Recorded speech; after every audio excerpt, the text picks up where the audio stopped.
Good morning, everyone. Stock futures are in the green and up almost 2.5% for all major indexes, as Treasury Secretary Scott Bessent said on a couple of news interviews that the U.S. is in the process of negotiating 70 trade deals and that we're, in fact, looking for good deals.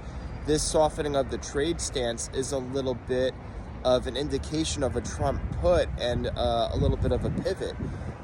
Look, this doesn't mean we're in the all clear. This is just a tactical bounce, in my opinion, because tomorrow the reciprocal tariffs go into effect and we're having escalating tit-for-tat trade war with China right now. You know, Trump in the White House instituted a 50% tariff on top of China's 34% retaliatory tariff. So right now China has 104% tariffs.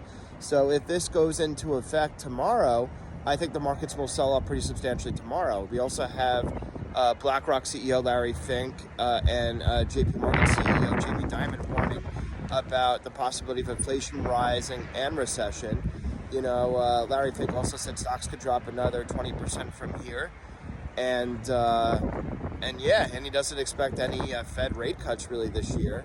And this is something we really have to watch. There's a lot of uncertainty right now, and Larry Fink even says that it's possible we're already in a recession. Look, this is we have to be a little bit cautious, obviously.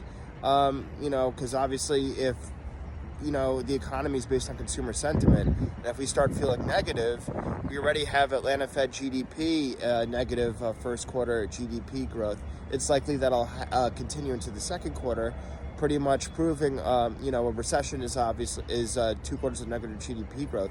So it is possible we're likely in one now, but it easily could be corrected or improved real time if there's a pivot in the policy. And that was shown actually yesterday that's possible, because there was a report, it was a false report, we know now, that the White House was going to extend or postpone the tariffs for 90 days, the reciprocal tariffs for 90 days, but we ended up finding out that was a false report. But because of that, the markets rallied. But when the White House said, no, that's fake news, then the markets declined back to where they were before the news report came. So it goes to show you the market's looking for an excuse to rally based on a good outcome of these trade talks. But right now, China vowed to retaliate further, and look, they devalued the yuan overnight.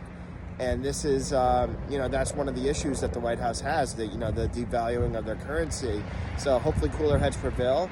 But I'm a little bit worried ahead of tomorrow's implementation, especially with China. If we fix the China thing, then the market should go higher. But all eyes are on China, hopefully before